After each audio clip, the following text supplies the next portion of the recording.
Secara luas, pengertian sosialisasi adalah suatu proses interaksi dan pembelajaran yang dilakukan seseorang manusia sejak lahir hingga akhir hayatnya di dalam suatu kebudayaan masyarakat.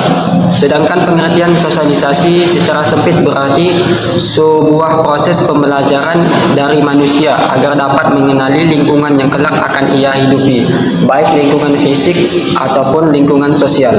Secara umum, pengertian sosialisasi adalah suatu proses belajar mengajar dalam berperilaku di masyarakat. Beberapa orang juga mengatakan bahwa sosialisasi adalah proses penanaman nilai, kebiasaan, dan aturan dalam bertingkah laku di dalam masyarakat dari satu generasi ke generasi lainnya. Dalam proses sosialisasi sendiri, manusia disesuaikan dengan peran dan status sosial masing-masing di dalam kelompok masyarakat. Dengan adanya proses sosialisasi, maka seseorang bisa mengetahui, memahami, sekaligus menjalankan hak dan kewajibannya berdasarkan peran status masing-masing sesuai dengan kebudayaan masyarakat. Selanjutnya, dalam proses pengenalan hak dan kewajiban seorang manusia dewasa, setiap individu atau manusia perlu melakukan sosialisasi untuk mempelajari dan mengembangkan pola-pola perilaku sosial bersama anggota masyarakat lainnya. Menurut para ahli, Carlo T. Buhler mengatakan bahwa sosialisasi merupakan suatu proses belajar dan menyesuaikan diri untuk membantu anggota masyarakat dalam memahami bagaimana cara hidup dan bagaimana cara berpikir kelompoknya.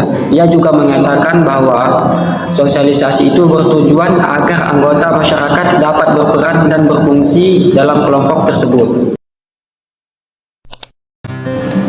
Di dalam bersosialisasi, pasti juga terdapat nilai sosial.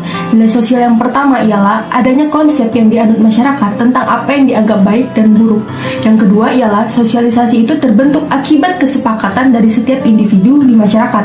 Hal tersebut mengakibatkan nilai sosial dalam suatu kelompok masyarakat yang satu berbeda dengan kelompok masyarakat yang lainnya. Lalu yang terakhir adanya harga keyakinan. Selanjutnya ialah macam-macam sosialisasi. Yang pertama ialah sosialisasi primer. Sosialisasi primer ini dikenal sebagai sosialisasi pertama yang dijalankan oleh seorang individu semasa kecil dengan belajar menjadi anggota masyarakat dalam keluarganya. Sosialisasi primer ini berlangsung ketika anak berusia 1-5 tahun atau saat anak belum masuk ke sekolah. Anak mulai dibiasakan mengenal anggota keluarga hingga kepada lingkungan keluarganya. Dalam tahap ini, peran orang-orang di sekitar yang berada di sekitar anak menjadi sangat penting sebab seorang anak melakukan pola interaksi sosial secara terbatas di dalamnya.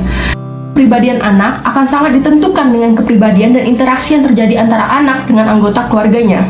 Lalu yang kedua ada sosialisasi sekunder.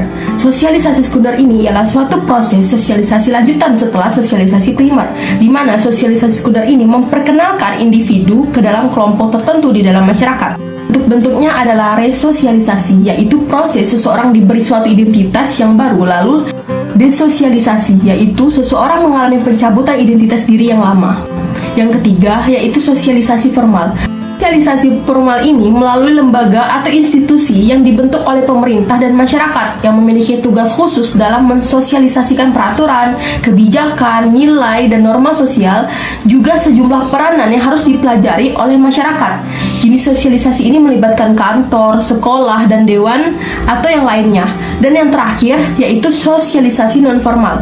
Sosialisasi non-formal ini dapat dijumpai dalam pergaulan sehari-hari dan lebih bersifat kekeluargaan, misalnya arisan keluarga, rapat keluarga, dan lain sebagainya. Di sini saya akan menjelaskan tentang agen sosialisasi. Agen sosialisasi itu adalah pihak-pihak yang melaksanakan sosialisasi. Agen sosialisasi itu ada 4, yaitu yang pertama adalah keluarga, kelompok bermain, lembaga pendidikan, dan media massa.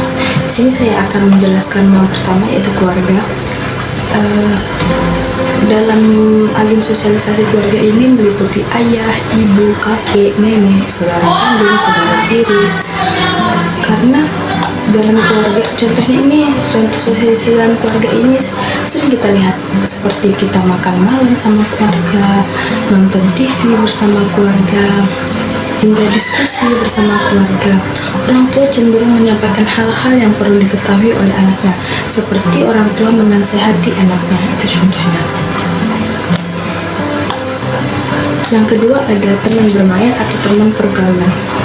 sering ya kita sebut dia dengan teman bermain.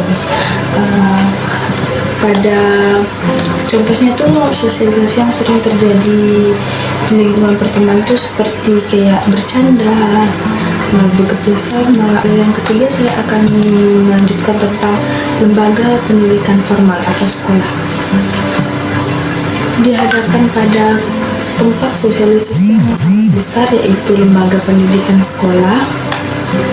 Lembaga pendidikan merupakan tempat yang memberikan pengaruh paling besar pada bersosialisasi setiap orang. Jadi orang sangat, karena dengan bersekolah, dengan berpendidikan, orang setiap individu itu memiliki lawan bicara. Jadi dia lebih sering bersosialisasi dengan di sekolahnya.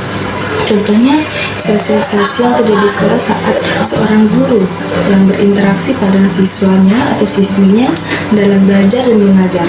Tidak hanya itu, sosialisasi juga sering kita lihat pada siswa yang bertanya atau guru yang mengungkapkan pendapatnya tentang pelajaran tersebut. Yang keempat, ada media massa.